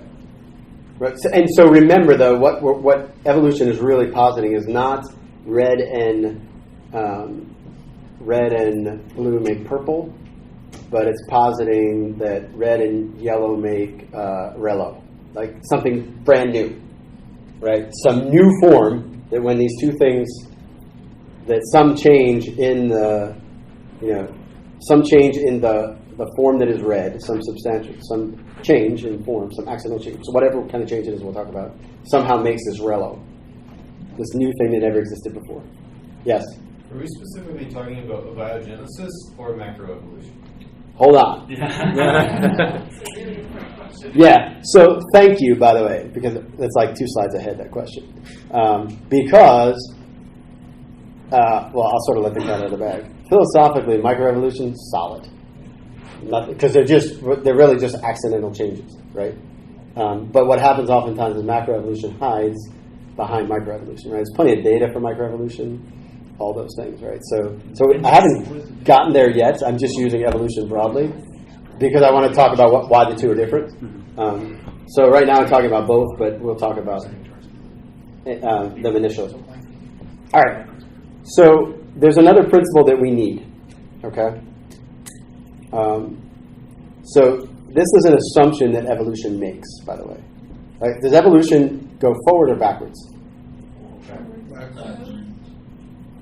Well, yeah. So it goes backwards, but it's assuming direction, right?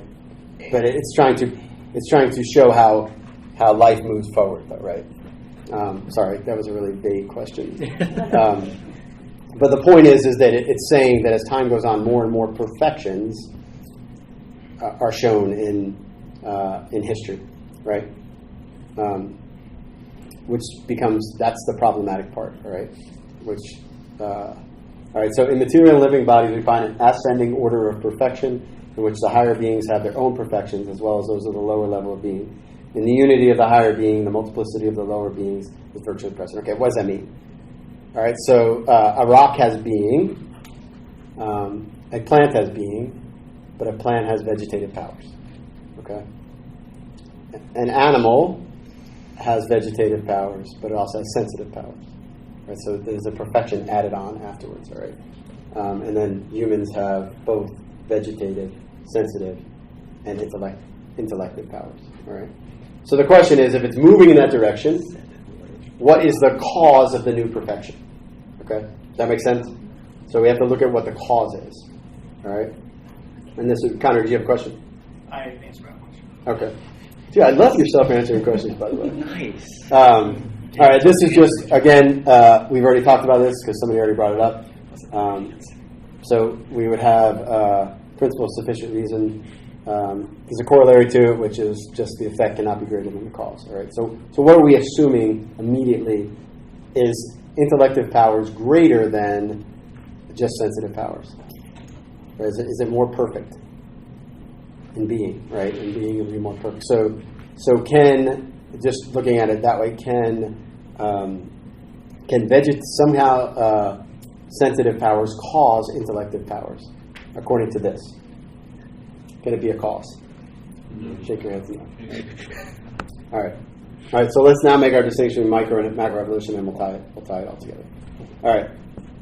So we're gonna frame it in philosophical language, and then we'll ask the question. All right. So in micro, all right. So there's two different things that are being posited. The first is the form does not change even if the accidents do. All right. Everyone understand what that means? Now that we're in the offspring, there are merely accidental changes. Okay. It doesn't cease to be what it is. Right. Remember. So accidental changes are just changes. Think of them like surface changes, things that don't change the nature or the essence of the thing. All right, and so yes, so we call that microevolution. All right, and data looks pretty good on that. It's probably going to be fine-tuned, but nothing philosophically wrong with that. Okay. All right. So changes in matter, which cause the creation of a new form, is that possible? Why? Yeah, so new matter cannot create a brand new form. Okay. What's the mechanism by which evolution works supposedly? Natural selection. Yeah, but what are the mutations? Yeah, we'll just call them mutations, right? So mutations are just accidental changes in the genes of the parents, all right? And so, so the question is, can they? Now, does that mean macroevolution is impossible? Don't look at the answer yet. I need to go back. No, because God clearly did. Well, I mean, is it right? Maybe. Like, so maybe it's just wrong. Like, maybe it is impossible. Like, so don't assume the macro. I'm just looking at it from philosophically. Is it possible? Go ahead, Tom. Is it possible that we and all other animals could be of the same form, just with different acts? Never mind. That all animals, not us included, but that all animals could be of the same form, but with different accidents. I mean, that implies that intellect is not part of the substance. Yeah, so he's throwing out us. He didn't include us in it. Yeah, I was gonna. So this is where, again, science has it. So what constitutes a brand new species versus, I mean, that's for science to determine. So we could just say, like, all animals have the same form. It'd be hard to, I mean, because, for example, the accidents are different in them. Often, like, you can look at a hair of a black bear versus a hair of a black squirrel, and they're both black, but you know they're not from the same animal. So when usually, when the collection of accidents are different, usually the form is different too. So it's probably more, like, I couldn't prove that, but it's probably more than one form. What do you mean by accidents? Do you mean like the what is non-essential to the thing? So most of what we talk about accidents are things that you can see and touch, and like you if you shave off your beard, you're still you. Your beard is an accident. And so you're talking like there's a certain point where the differences in accidents would suggest a new form, whereas there's hair and no hair, beard and no beard, like different accidents, but it's not distinct. Or what is it with like the sickle cell trait versus non-sickle cell trait? Like that's just an accidental change. They're still human. They just have immunity to one thing and one doesn't, right? Yes. And with contrast, to a certain degree, that would run contrary to natural experience. Because if I have like a blue chair and a red chair, I think they're both chairs, but I don't bring in a hippo and a giraffe. Right, yeah, that's what I'm saying. Like, assume they're different. But philosophically, you can't necessarily make a distinction. You can empirically, though, for sure. Right? I wasn't saying they're all one form. I was just saying that's possible. But the question is macroevolution possible, the way we've described it? Well, here's this is really kind of a trick question, by the way. I already saw the answer. Yeah. Don't answer it. Macro and micro, like, isn't a lot of micro equal to a single macro? Well, a lot of accidental changes to a being make it a new being. No, because the form didn't change, right? I could grow like 8 fingers. We could start having more fingers, but if I didn't have fingers to begin with. Yeah. I mean, suppose we stopped having appendixes, for example. That'd be great. And then 7 other things change in human beings, too. At a certain point, we'd still be human beings, right? But if there were enough changes that we weren't human beings anymore, that would require a new form, right? To cease being what it is. And so the question still becomes, where does that new form come from? Right. Yes. I think there are some examples where if you accumulate enough accidental changes, you have a substantial change. Like, okay, I'm willing to grant you that. The question, remember, is when that point comes, where does the new form come from? It's because matter can't force form. It can't force form's hand. Okay, so you see, I don't disagree with that.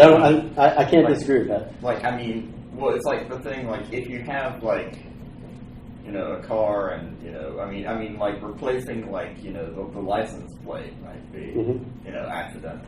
Right, but suppose you add a whole bunch of those, and you've got something seemingly totally different. Yeah. Right. Where does the new form for that thing have to come from? Yes, Ron. Well, so biologically, kind of the definition of a new species is when 2 organisms can no longer successfully reproduce. So why is that? It's related to this question. They're just enough of fundamental change.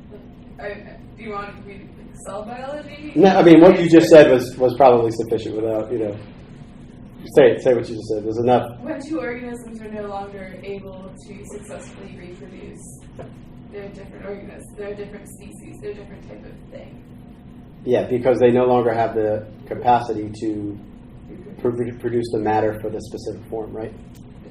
Okay, so I just want to make sure we frame it in there. So go ahead and say what you were going to say. Well, that was kind of what I was going to clarify, because we were kind of jumping around. Where does it end? Like, scientifically, when it comes to animals and really organisms in general, that's kind of the line that scientists use. But what are we defining macroevolution as? Are we going From one species to the next. Okay. So micro would be changes within a species. Macro would be changes. If we look at the domestication of animals, dogs and cats, from my understanding. What? Accidental? Is that what you're asking? Yeah, that's my question. So if we domesticated them from something that was like substantially different, like is a dog different from the thing we domesticated it from? I mean, I think pigs are a good example. We domesticate pigs, and then within like 3, I don't know the exact time frame, but I know it's a very short time frame, release them back out, like they can go right back to being wild boar-esque. Okay. So I'd say it's definitely. There's a lady in our neighborhood who walks her pig. I just find it hilarious, by the way. There was a Russian fox experiment that showed really quickly that within 7 to 10 generations you can get technically a domestic fox, but they can still interbreed with each other. So that would say that's probably not a new form. So could we say animals? Because by nature, Adam was the ruler of the earth. They all have potency to be domesticated. Could we say that?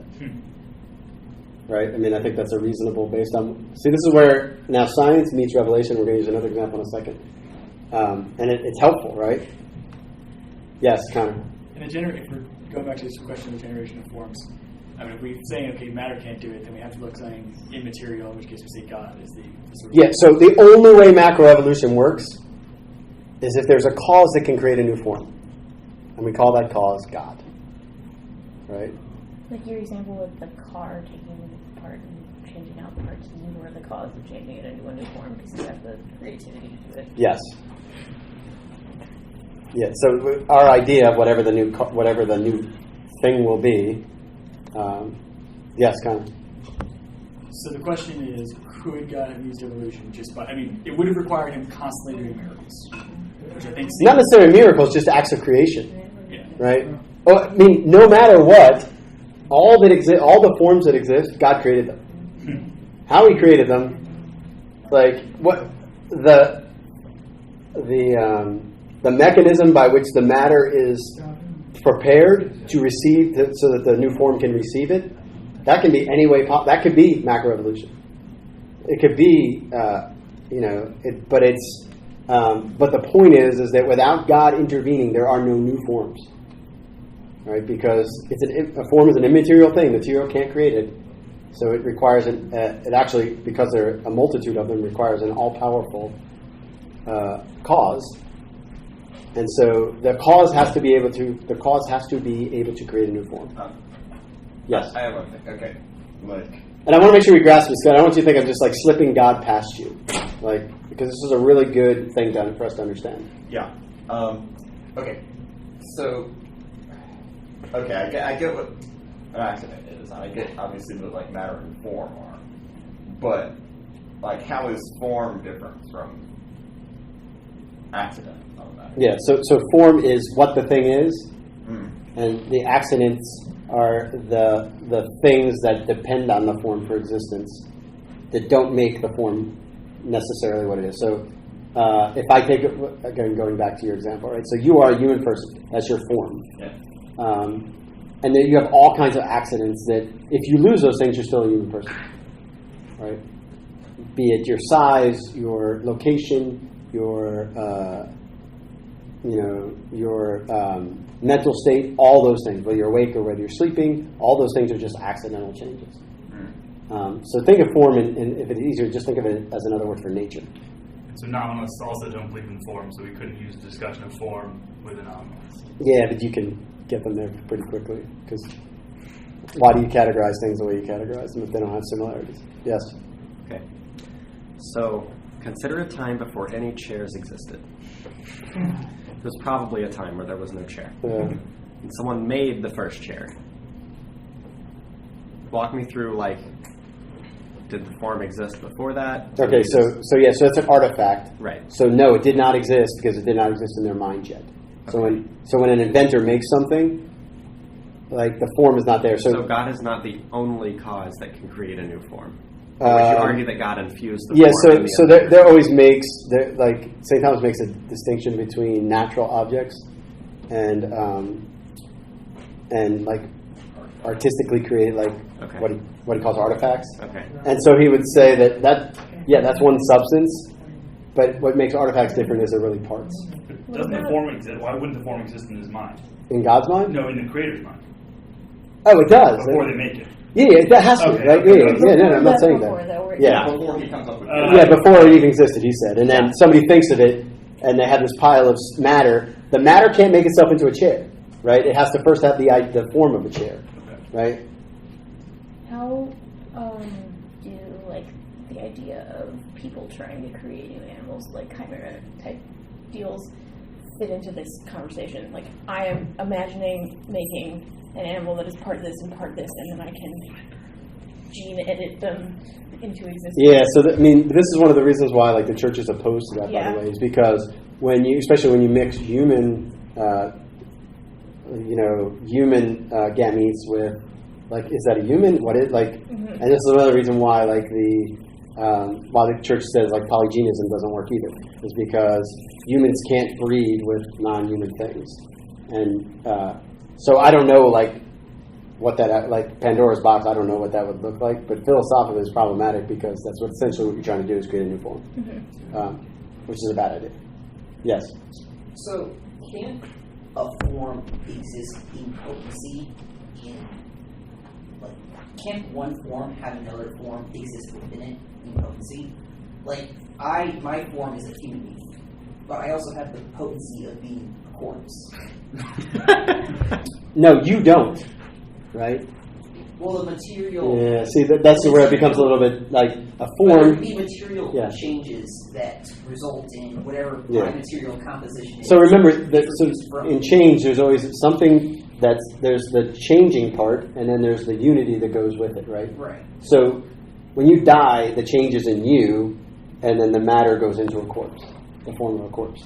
So the potency is in the matter, not in you. Touch a form. Your dead body isn't you anymore. Yeah. And when you change the matter, that's what changes the form. You can change either. No, not necessarily, right? Well, not necessarily, but that's what. Yeah, but remember, we're going back to new forms too, right? Don't get stuck on like. Don't think of these are forms that never existed before. Well, but at one point there was never a corpse. There was never a dead organism, and then when it died, it was the first dead organism. Right, but that is so you could say though that is that you could do that by a law where the leaving of the form that is your soul causes the creation of a new form. Okay. So I'm not sure I'm grasping. Well, I'm thinking, can't we say that? I'm thinking that if you can go from being, if the form can go from being a person to then there's a corpse, why can't one creature, the form of another creature exist in potency in that creature, and then through whatever mutation or whatever? Yeah, I think if you treat those as separate forms, then God would have to create the new form. Because no material thing can create an immaterial thing. I think, like, your example may not work. The forms already exist in the divine intellect, so it wouldn't be a new form being created. It's just a new form. Well, yeah. So I think you have to be careful, like, about what exists in God's mind versus what he creates. Like, that's the distinction. Not just like they already, because that's getting towards like Platonic ideas where they're all in God's mind, and we just have to remember them. So I think what he creates, like he has to create that form in order for it to exist in the world. Maybe we should just put it that way. Even if it's in his mind, who knows all things, he still has to create the thing. So he knew you from for all eternity, but you still had to exist, so he had to create your soul, right? Yes. Yeah. Yes, Connor. do we draw a distinction between, so I got one more too that we can unpack. so it comes talking about the creation of material things. We would draw a distinction between the creation of a soul and the creation of nature, because the soul is not the human nature already exists, and the soul is I'm not sure. It's the form.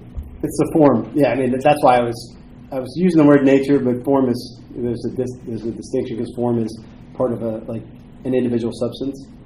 It's what it's made up of. So form and nature kind of are the same thing, but they're a little different. Does this at least sort of make sense? And is matter and substance the same thing? No. So substance is just an individual thing. That's a little different from the scientific. Right. All right. So I was going to do Adam and Eve. But I'll just pick this one instead because it's an argument sometimes against. Okay. So Cain and Abel and their sisters. Who did they mate with? Neanderthals? See, this is the argument, right? It's like, okay, well, how can you have two first parents? Isn't that incest? It could have made it with something that didn't have an intellect, but was still close enough to reproduce it. Is that possible? Ryan, you think that's possible? I mean, Neanderthals and Homo sapiens did mate. But are we sure about that? They had an intellect, right? From my understanding, yes. Or at least that's what it is. So, I mean, can a human mate with a non-human? No, different species. If they're biologically compatible, then yeah. No. But if they You're are able to give compatible, the then intellect. the other thing isn't really non-human, is it? It's like a human. I mean, it's not right. Isn't that Well, yeah. So what is their offspring then? Human. Why? Because they gave the human intellect. Yeah, I think that would be a huge stretch, right? So remember that parents can only give materiality to their children. Mm-hmm. You don't give your kids their soul. Right? I can't give my soul to my kids. Thank goodness. But it would make sense that God would give the offspring of a mating with a soul and a non-soul a soul. Or maybe they just wouldn't mate. I think it's a cool way of looking at it. Okay, so all right, let's pretend Casey didn't open that box. So how did we get generation 3? asexual reproduction. Probably not. Okay, so why is incest wrong? Grody. Yeah. So we put a taboo on it because it's wrong. All right, and I'm not saying that it's not, but why is it wrong? Didn't we find that the lack of variety in genes led to far more cases of mental illness and physical deformation? There should be something before that. Yeah. So is it just the similarity in genes, or was it the similarity in mutated genes? Isolated gene pool. If you only have bad traits, then Yeah, because of mutations, right? around, yeah. Did Adam and Eve have any mutations? No. Okay. Why not? So, Original sin. because they were made human, right? But what? You mutate as you go forth in life. Okay, so After they leave the garden, why couldn't they have mutated? A mutation in my arm isn't going to affect my whole body. Yeah. There would have to be, and again, there would have to be a mutation there before it would affect another organism. So why couldn't there be mutated sperm in Adam after? Will that be okay, let's just say there maybe there was. Let's just say there was. Okay. All right, and so he passed that on to Cain and Cain's sister. Okay. And they breed. Okay. So what are the chances that their child has the same exact mutation such that it creates some deleterious effect? None. If we really believe in random mutations. Not necessarily. Because nearly impossible, right?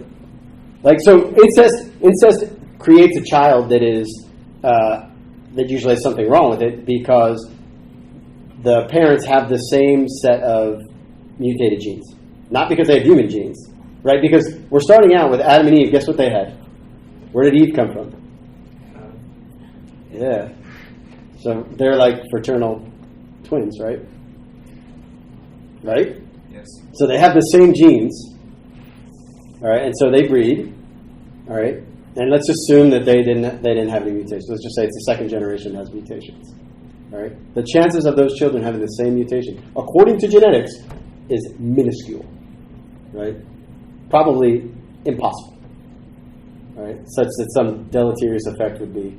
All right, so then we can throw away the incest argument. Okay, about that part.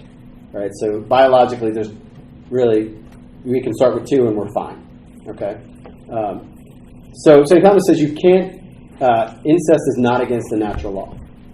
Okay, he does say that a parent and child is against the natural law because for a child to have someone who is mother and wife, he's head over his wife, not over his mother. So he says by natural you can make an argument for natural law, but God's divine law after Noah, and then in Leviticus 18 he says don't do that, right? Because our original sin. If you create a situation where a guy's lusting after his sister, that creates a lot of problems, right? Right, and the fact that we were all kind of grodied about it, it's wrong because it's wrong. It's not wrong because of the consequences, right? The consequences are because it's wrong, right? So the fact that you can have a really messed up kid is a consequence of the fact that it's wrong. It's not the reason why it's wrong, right?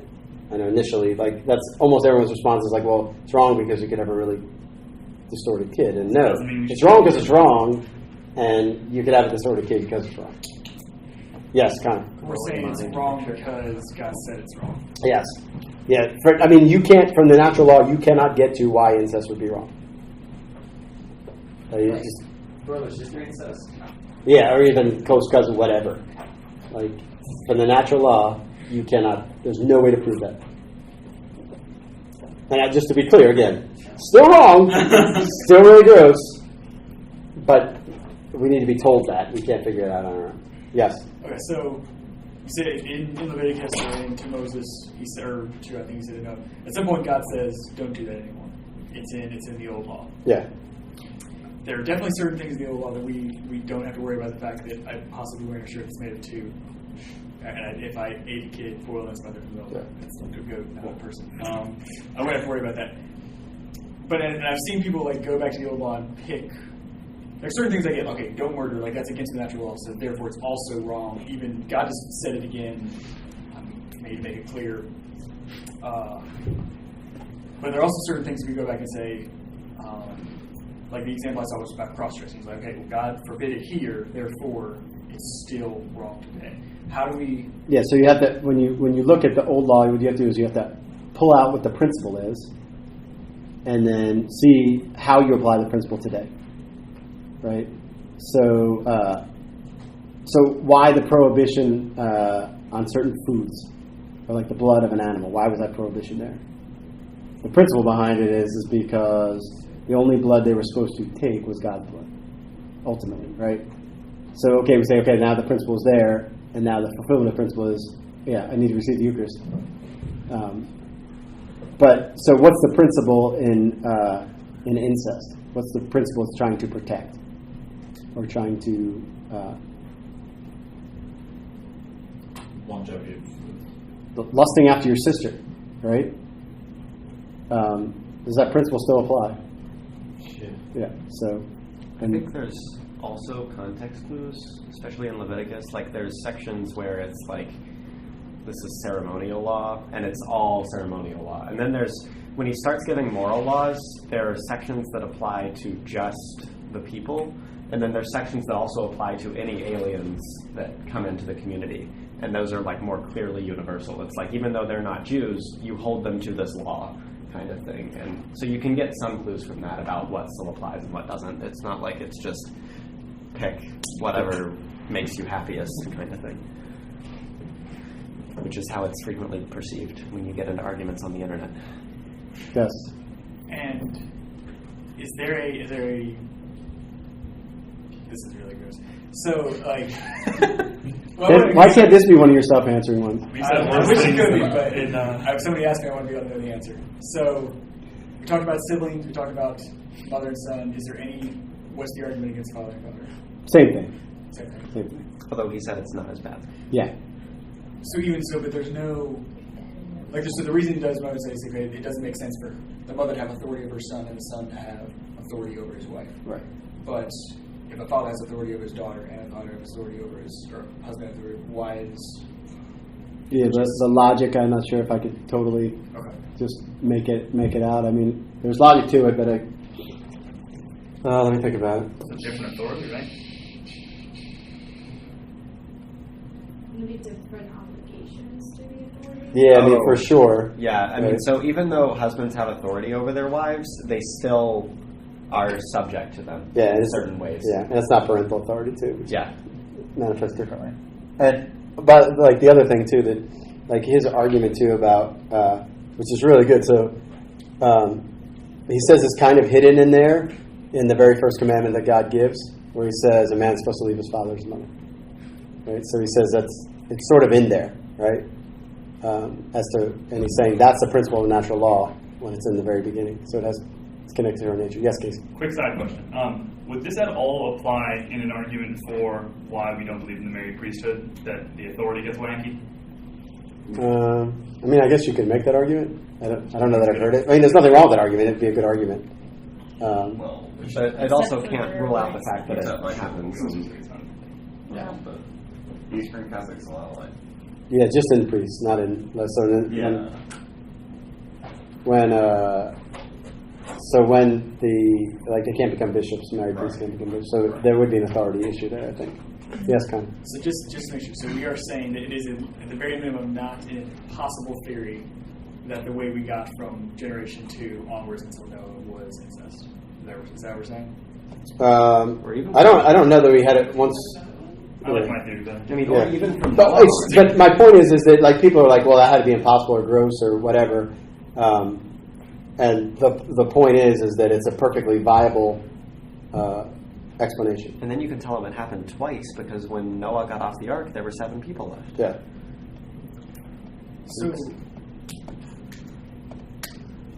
So are we saying, so like, so part of the natural law being like, I thought my circumcision conversation was on. I would have thought part of the natural law was based upon like common human nature. Human nature. And then normally I would have thought manifested on like common human inclinations. So are we saying like the fact that like everyone finds incest gross is more cultural It's taboo, yes. natural? Yes. Did you have a question? Like 10 minutes ago? No, I'm good. I had it answered later on. Okay. So for answering your question, I love those. Dude, those Well, are like, awesome. But you were saying, like, I mean, a mutation could be spread, but, you know. Yeah, the fact that it would present itself, the fact that they had the same exact mutation, and that it somehow, I mean, obviously they had mutations because disease got, like, Yeah. but the point is that, you know, the reason or the consequence of incest wasn't there. The consequence of having really messed up children wasn't a reality. So Even if you had like sterile children, like sterile adults who were siblings who were living together and married, it would still hold that they're wrong. yeah. Greg and Marcia getting married, Yeah. not cool. No. Yes. Does the church? So the church's rules like siblings can't get married. So like if they were to, it would not have been a marriage. Yada yada. Is there? How far do those laws extend to? Yeah, I forget what the laws of conjugal. Yeah, I don't know what it is. Like, I think it's third cousins and beyond. I think, but don't quote me on that. It's Really and that makes has to do sense with. until, like first cousins in South America because my family was real big on that. Well, like, I think that's a part of canonical form, though, not. Yeah, I mean, well, that's Augustine. One of Augustine's arguments too is like part of the purpose, like one of the instrumental goods of marriage is it brings two separate families together, right? And so it creates unity not just in the spouses by its nature, but also in families.